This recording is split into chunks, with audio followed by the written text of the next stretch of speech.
제가 들려드릴 165번째 소설은요, 시몬느 보바르의 위기의 여자입니다. 보바르는 프랑스 작가고요. 너무 유명하죠. 파리의 상류 가정에서 태어났는데 중간에 가세가 기울면서 약간은 불우한 성장 과정을 보냈습니다. 소르본느 대학을 다녔고요. 21살 때 철학 교수 자격시험에서 차석으로 합격했습니다. 이때 수석은 사르트르가 했어요. 둘은 소르본느 대학을 다니면서 사귀었고 당시로서는 파격적인 계약 결혼을 했습니다. 결혼 조건은 3가지였는데요. 사는 동안 각자 다른 사람과 연애하는 걸 인정해 줄 것, 서로에게 모든 것을 말할 것, 경제적으로 독립할 것, 이 3가지였습니다. 실제로 두 사람은 사는 동안 각자 다른 사람과 연애도 했어요. 보바르의 작품 중에 연애편지라는 게 있는데요. 그 책은 보바르가 미국 작가 넬슨 올그렌과 사랑에 빠졌을 때 쓴 편지를 모아놓은 책입니다. 보바르가 죽은 후에 자녀들이 출간했어요. 보바르와 사르트르는 51년 동안 부부로 살았습니다. 평생을 통한 사상적, 철학적, 문학적 동지였고 서로를 성장시켰다고 할 수 있습니다. 그들은 파리의 몽파르나스 묘지에 같이 안장되어 있습니다. 보바르는 소르본느 졸업 후 여자고등학교에서 철학교사를 했었고요. 35살에 첫 소설 초대받은 여자를 출간하면서 교직을 그만뒀습니다. 이후에 사회에 참여적이고 실존주의 문학가로서 소설, 희곡, 평론 등 많은 문제작들을 발표했어요. 그녀의 글들은 남녀를 가정에 얽매이게 하는 것보다 각 개인으로서의 자유롭고 평등한 결혼 관계를 주장하고 있습니다. 초대받은 여자로 작가가 되자마자 이름이 알려지기 시작했고요. 많은 작품이 있지만 그 중에서도 1949년에 쓴 평론집 제2의 성은 남성에 대한 여성의 평등과 자유를 말함으로써 당시로서는 논란도 꽤 있었지만 지금까지 여성 문제에 관한 선구적 고전으로 평가받고 있습니다. 위기의 여자는 보바르가 60대에 쓴 소설로 1967년에 출간되었습니다.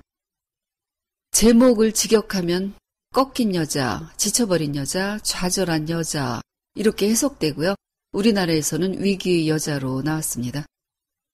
소설은 주인공 모니크의 내면의 생각이 전체를 이끌어가고 있습니다.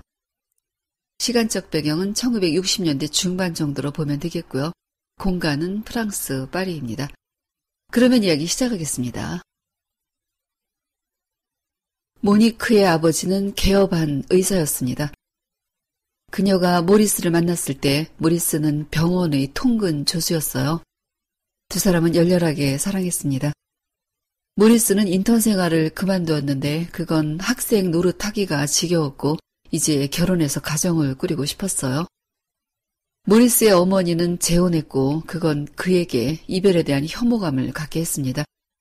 그래서 결혼이 어느 정도 성공적인 어른으로서의 정착이라고 생각했어요. 1944년 여름에 두 사람은 결혼했습니다. 2차 대전이 끝나고 프랑스가 나치로부터의 해방에 도취되어 있을 때였어요. 모리스는 사회학에 관심이 있었으므로 시무카 자동차 회사의 의무실에 일자리를 얻었습니다. 개업 의사가 되는 것보다 힘이 덜 드는 일이었고 노동자인 환자들을 좋아했어요. 결혼 초에 모리스는 힘들었습니다. 시무카 회사의 의무실과 작은 아파트를 왔다 갔다 하며 살았어요. 게다가 모니크는 바로 임신을 했고 그건 두 사람을 더 현실에 매이게 했습니다. 그러나 그들은 원하던 결혼을 했고 서로를 사랑했으므로 상관없었어요. 그 즈음 모리스는 전후 프랑스에 페탱 괴뢰 정권이 들어서 있는 현실에 실망하고 있었고 자신의 일자리인 시무카 회사에서의 일에도 권태를 느꼈습니다. 때마침 같은 의대 친구인 쿠티리에가 함께 탈보시의 종합병원에 들어가서 전문적인 연구를 하자고 제안했어요. 모니크는 그 결정에 반대했지만 모리스는 병원에 들어가게 되었습니다. 그리고 두 딸 콜레트와 류시엔이 태어났습니다. 시간이 흘렀고 어느덧 결혼생활 22년에 접어들었어요. 큰딸 콜레트는 화학에 재능이 있었고 공부도 잘했지만 결혼을 하느라 공부를 중단했습니다. 둘째 류시에는 공부를 위해 얼마 전 미국 뉴욕으로 갔어요. 모니크는 모리스가 일로 집을 비울 때는 딸들이 있어서 같이 시간을 보내고 여행도 갔었지만 이제 딸들이 없으니 혼자 보내야 하는 시간이 많아졌습니다. 모리스가 권태로 올 테니 뭐든 일거리를 하나 만들라고 했지만 그녀는 당장 어떤 일자리도 갖고 싶지 않았어요. 이젠 자신을 위해 살면서 이 기회에 모리스와 둘만의 생활을 즐기고 싶었습니다. 그녀는 머릿속에 함께할 앞으로의 날들에 대한 계획을 세웠어요. 모리스는 최근에 로마에 출장을 다녀왔고 연구소에서 탈보 씨와 친구 쿠트리오와 함께 매일 밤 늦게까지 연구를 한 후 퇴근하곤 했습니다. 그녀는 남편 없는 시간들이 좀 공허했어요. 딸 콜레트 집에 가거나 지인들을 만나는 것으로 채울 수 없는 것이 있었습니다. 모리스는 조금 변해 있었어요. 최근 들어 책이나 음악을 듣는 일이 없었고 그런 일보다는 자신의 일에만 빠져 있었습니다. 두 사람은 파리 시내나 교회를 산책하지도 않았어요. 지난 여름엔 무쟁으로 휴가를 갔었는데 그에게서 거리감이 느껴졌어요. 빨리 병원과 연구소로 돌아가고 싶어 했고 마음이 다른 데 있는 사람처럼 우울해하는 표정이었습니다. 또 그전 봄에도 알자스 여행 계획을 세웠지만 모리스가 가지 말자고 했었는데 그때 그녀는 모리스가 하고 있는 백혈병 연구를 위해서 자신이 그쯤의 희생은 감수해야 한다고 생각했어요. 연구를 마치면 남편이 다시 예전으로 돌아올 거라고 생각했습니다. 그날 모리스는 새벽 3시에 들어왔어요. 딸 콜레트가 감기에 걸려 있어서 낮에 딸을 간호해주고 돌아왔으므로 두 사람은 딸의 증세에 대해 잠시 이야기를 나눴어요. 그리고 모니크가 왜 이렇게 늦었는가를 묻자 모리스는 좋아하는 여자가 생겼다고 담담하게 말했습니다. 여자의 이름은 노엘리. 노엘리는 그녀도 알고 있는 여자였어요. 38살이고 야심만만한 변호사로 이혼해서 딸이 하나 있었습니다. 아름답고 총명하고 유혹적인 여자, 자유분방하고 사교적이고 꽤 이름이 알려진 그녀와는 정반대의 성향을 가진 여자였습니다. 노엘리 딸이 빈혈증이 있어서 모리스에게 진찰을 받으러 왔을 때 만났으며 그가 노엘리에게 저녁 데이트를 신청했고 여자가 승낙해서 그날부터 연애를 하게 되었다고 했습니다. 모리스는 자기가 그런 종류 여자에게서도 사랑을 받을 수 있는지 알고 싶었다고 했어요. 노엘리 같은 여자. 노엘리는 20살 때 굉장한 부자와 결혼했고 이혼을 당했습니다. 엄청난 위자료를 받았고 지금은 전 남편과도 만나면서 호사스러운 선물을 받아내는가 하면 전 남편의 재혼한 부인과도 친하게 지내고 있어서 툭하면 나폴리에 있는 그들의 별장을 빌려 몇 주일씩 지내다 오곤 했습니다. 노엘리의 딸은 14살인데 순전히 속물식 교육 방법으로 딸을 키우고 있었어요. 승마, 요가를 가르치고 고급 옷가게에서 드레스를 사입혔습니다. 소문에 의하면 노엘리는 수많은 남자들과 관계를 맺어왔고 그 남자들은 대부분 자신의 출세에 도움이 되는 사람들이었어요. 그랬던 노엘리는 이제 오랫동안 지낼 한 남자에게 정착하고 싶어 했으며 그 남자가 바로 그녀의 남편 모리스였습니다. 둘이 사귀기 시작한 게 무쟁에 휴가 갔을 즈음이라니까 대략 5주 정도 되어 있었습니다. 모니크는 끓어오르는 노여움과 배신감으로 숨이 막히는 듯 했어요. 5주 동안이나 속여왔다니 지난 22년의 결혼생활, 그 오랜 날들을 오직 모리스만을 위해 살아왔으며 모리스의 사랑을 한 번도 의심한 적이 없었습니다. 예전에 그녀는 킬랑이라는 남자와 아주 잠깐 바람을 피운 적이 있었는데 킬랑은 그녀 평생에 단 한 번 있었던 불장난이었고 이내에 그만두었던 적이 있었습니다. 그런데 자신에게 이런 일이 생기다니. 세상의 모든 여자들은 자기는 다른 여자와 다르다고 생각해서 나쁜 일이 자기에게만은 안 일어난다고 생각한다는데 그건 틀린 생각이었습니다. 그녀는 자신의 어리석음에 분노했어요. 모니크는 친구 이자벨에게 이 이야기를 했습니다. 이자벨은 어린 시절부터의 친구였어요. 소녀 시절, 그녀들에게는 영화 한 편, 책 한 권, 그림 한 장이 중요했습니다. 이자벨도 대학을 중퇴하고 결혼했지만 이후에도 지적 생활을 유지하려고 부단히 노력하는 편이었어요.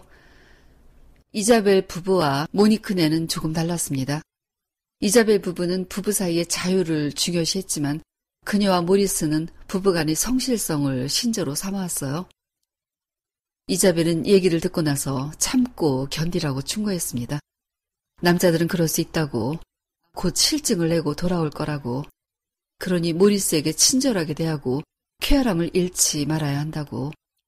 자신도 이런 경험이 있었는데 그때 자기는 친절함을 잊지 않았고 결국 남편이 자신에게 돌아왔다고. 그러니 지금은 모리스의 자유를 존중해 주라고 조언했습니다. 모리스는 그녀에게 털어놓고 난 후에는 당당하게 노엘리를 만났어요. 앞으로 노엘리와 외출하는 밤에는 노엘리 집에서 자겠다고 했어요. 그렇게 하는 게 양쪽에 온당한 일이라고, 자신의 연애를 용납해 주었으니 이 생활을 제대로 할 수 있게 해달라고 했습니다. 그녀는 시간을 계산해 보았어요. 남편이 두 여자 보내는 각각의 시간을 따져본다면 그녀가 더 많지만 그 시간 속에는 그가 일을 한다든가 잡지를 읽는다든가 친구를 만나는 시간이 포함되어 있었어요. 하지만 노엘리와 있는 시간은 온전히 그 여자하고만 보내는 시간이었습니다. 모니크는 어이없었지만 결국 양보하고 말았어요. 이자벨의 조언도 있었고 그와 정면 충돌하고 싶지 않았으며 안 된다고 했을 때 모리스가 내내 아쉬워할 것이 뻔했기 때문이었어요. 지난 일요일에 사놓았던 클래식하고 육중한 테이블이 도착했고 그걸 거실에 두고 꽃을 꽂고 장식을 했습니다. 모리스는 테이블을 한번 보더니 성의 없는 칭찬을 했어요. 예전에 돈에 쪼들리며 살 때는 꽃 한 송이, 터실로 짜준 스웨터 한 벌이 그에게 굉장한 기쁨이었는데 이젠 어떤 것도 의미가 없어져 버리고 말았습니다. 노엘리와 헤어지라고 강하게 말했지만 모리스는 노엘리가 자기를 사랑한다고 했어요. 이 연애를 시작한 건 분명히 잘못이지만 이렇게 된 이상 누구에게도 상처 주지 않고 해결하고 싶다고 했습니다. 당신을 괴롭힌다는 게 자신에겐 고통스럽지만 노엘리 생각도 안 할 수가 없다고 했어요. 그녀는 남편이 노엘리에게 가했을 때뿐 아니라 모든 순간 고통스러운 상상을 했습니다. 이제 모리스와 노엘리 사이에는 공범이라는 유대감이 존재하고 있을 거였어요. 노엘리가 그들 부부의 장애물이 아니라 모니크 자신이 그들 사랑의 장애물이 되고 있었으며 노엘리에게 이 연애가 어쩌면 일시적인 불장난이 아니라 진지할 수도 있는 거였습니다. 모니크는 점점 지쳐갔어요. 이 싸움을 감당할 힘이 없었고 모리스는 남자들 특유의 이치에 닿지도 않는 논리를 그럴듯하게 펴면서 자신이 갖고 있는 양심의 가책을 모니크에게 뒤집어 씌우려는 듯 보였습니다.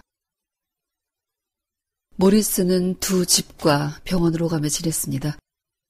그러다가 노엘리와 주말에 어디론가 떠나고 싶다면서 그 보상으로 며칠 동안은 밤에 일을 하지 않고 일찍 들어와 함께 시간을 많이 보내겠다고 했어요.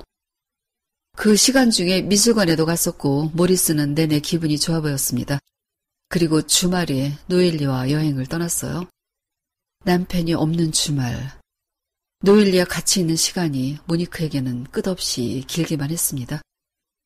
어느 날엔가는 노엘리와 베르히만의 최신 영화를 보고 와서는 시대에 뒤떨어졌다고 신통치 않다고 했어요. 베르히만의 영화는 그들이 원래부터 좋아하던 거였습니다. 노엘리가 남편을 매사에 현혹시키고 있음이 분명했어요.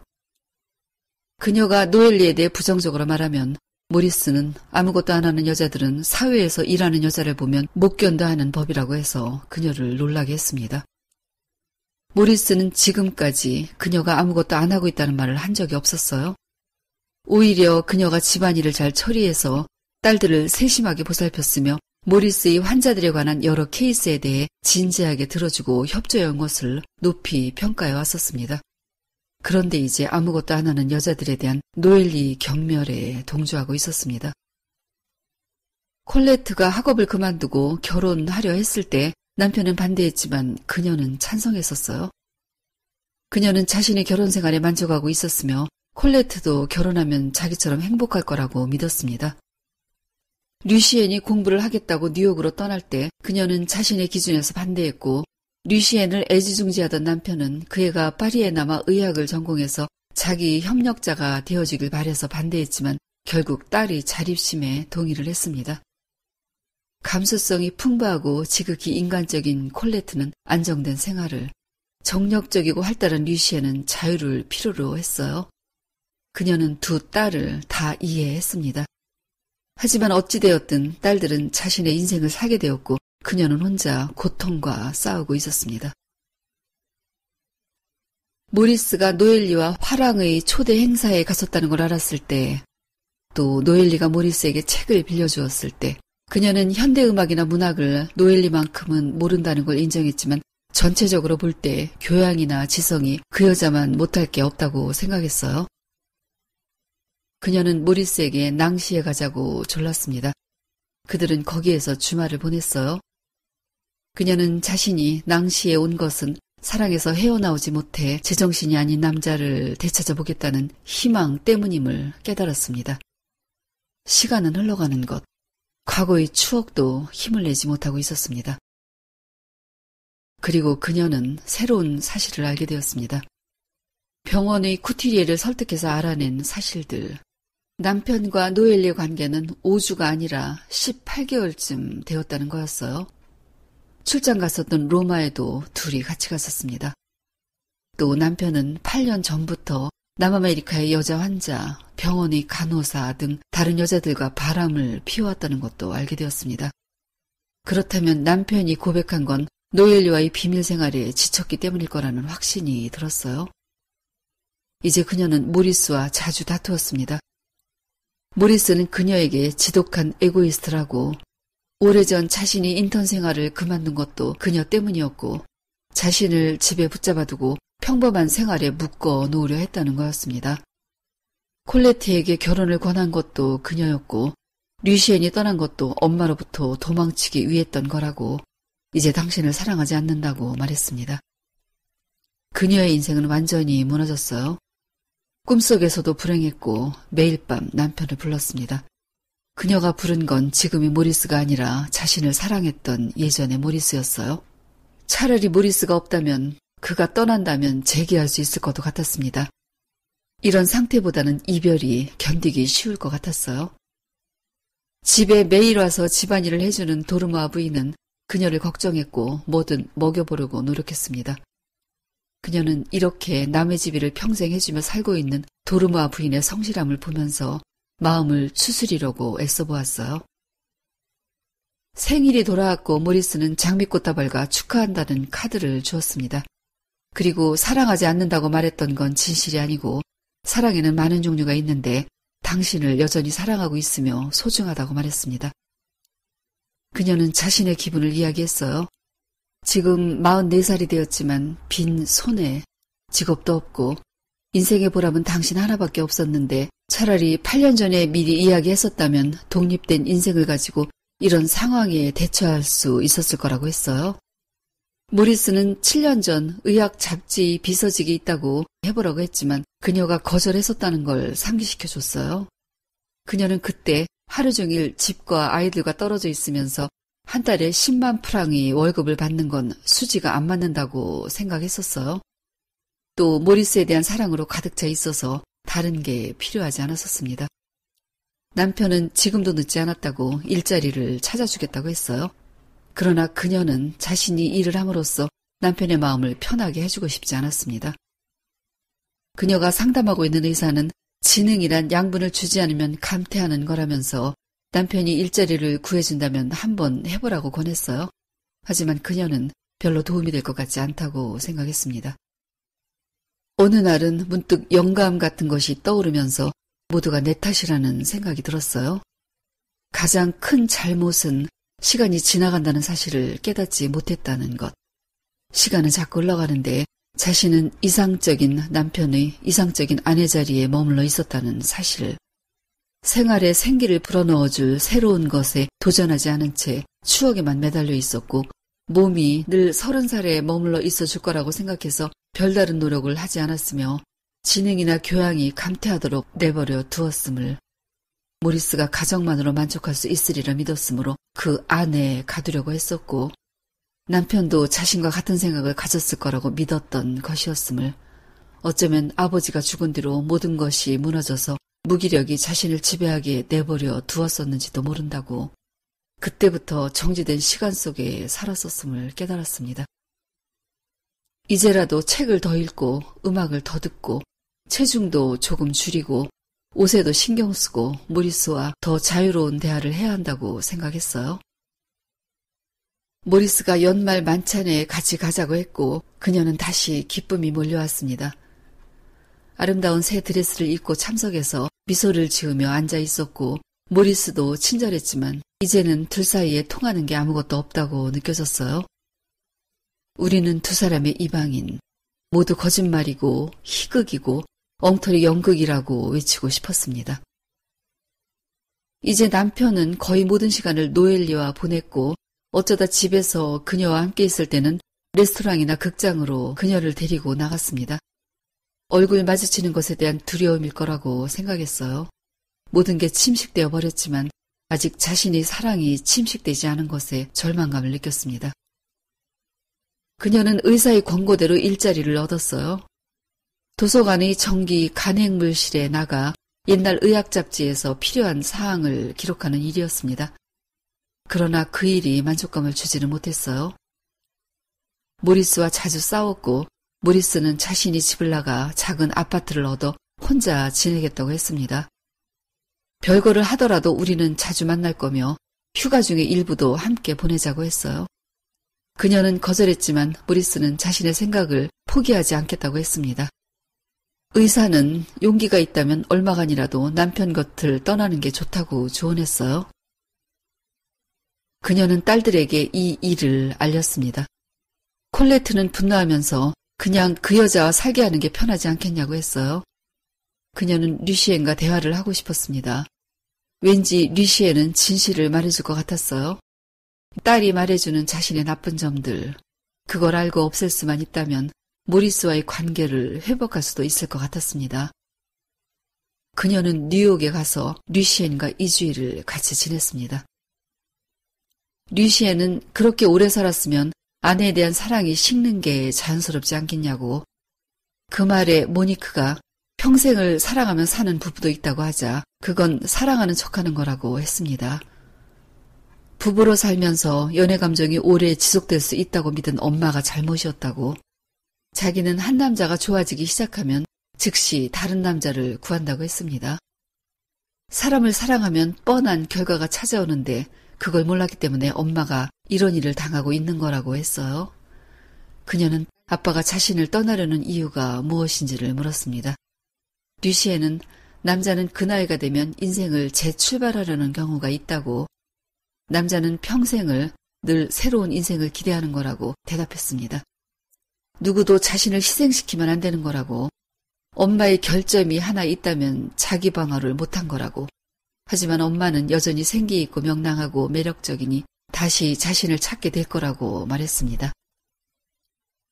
뉴욕에서 돌아온 날 콜레트와 사이가 공항에 마중 나왔고 저녁을 같이 먹었어요. 같이 자겠다는 콜레트를 돌아가게 하고 집으로 혼자 들어왔습니다. 이제부터 혼자만의 시간이 익숙해져야 한다고 생각했어요. 모리스의 서재와 그들의 침실 문은 굳게 닫혀져 있었습니다. 문 뒤에는 분명히 무엇이 있을 거였지만 자신이 움직이지 않으면 그 문은 절대 열리지 않을 거라는 걸 알고 있었어요. 이제 움직여야 한다는 것을, 그래야 문이 열릴 것이고 그건 미래의 문일 거라고, 지금은 누구에게도 구원을 청할 수 없다고. 그녀에게는 지금 그게 두려웠습니다. 소설은 여기까지입니다. 작가는 외부의 침입을 계기로 결혼제도와 종속성에 대해서 자각을 깨우치고 있어요. 위기에 처하고 나서야 모르고 살던 자아를 발견하고 실존적 자각을 하고 거기서 빠져나오려는 몸부림을 시작하고 있습니다. 모니크는 현모양처로 살면서 단 한 번도 남편의 사랑을 의심하지 않았어요.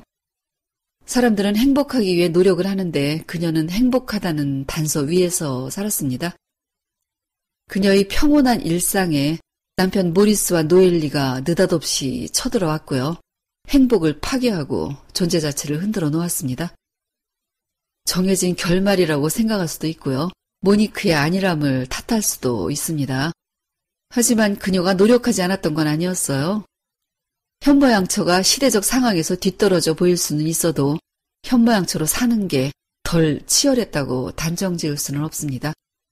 그건 선택의 문제인데요. 결혼 생활은 어떤 선택이든 하게 되어 있죠. 선택한 목록에 대해서 비난을 할 수는 없습니다. 살아보면 다 쉽지는 않으니까요. 그녀는 이제 다른 선택을 해야 하는데 그걸 아주 더디게 하고 있습니다.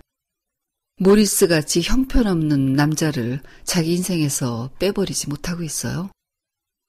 아직도 사랑하고 있다는 미련은 여기선 아름답지도 지고지순하지도 않습니다. 그녀는 자신의 인생에 닥칠 고난에 전혀 학습이 되어 있지 않았어요. 배신한 사랑을 돌릴 수 있다고 믿었는데요. 그 믿음은 형태를 달리한 자기 고집이고 합리화일 수 있다는 생각이 듭니다. 보바르의 평론집 제2의 성에 나오는 유명한 말이 있죠. 여성을 여자로 규정하는 건 자연이 아니라 여성 자신이 그 감정 속에서 여자임을 감수함으로써 자신을 여자로 규정하는 것이다. 여자는 태어나는 게 아니라 만들어지는 것이다. 여성이 스스로 약자임을 자처할 때 아무런 해결이 되지 않는다는 걸 보바르는 경계했어요. 된통 당하고 나서야 현타가 온 모니크는 좋아지거나 나빠지거나 할 겁니다. 물론 그녀는 선택이라는 굉장히 중요한 관문을 통과하게 되겠죠. 보바르가 주장하는 평등과 독립적인 개인에 대해서 아직도 이걸 또는 고리타분하다고 생각할 수 있습니다. 마치 너무 잘 알고 있는 걸 복습하라는 것 같은. 하지만 정말 그럴까요? 이제 그런 걸 따지는 게 불필요할까요? 스스로를 어떻게 규정할 것인가, 그래서 어떤 인생을 조립할 것인가 라는 명제는 변하지 않습니다. 성별로 구별지어 페널티를 받든 어드밴티지를 받든 그저 하나의 인간으로 살아야 하는 거 아닐까 합니다. 여성이든 남성이든 상관없는 사회에 양쪽에게 다 유리한 결론이기를 우리는 항상 소망하고 있으니까요. 오늘은 여기까지입니다. 듣느라고 수고하셨어요. 좋은 책 가지고 다시 만나요.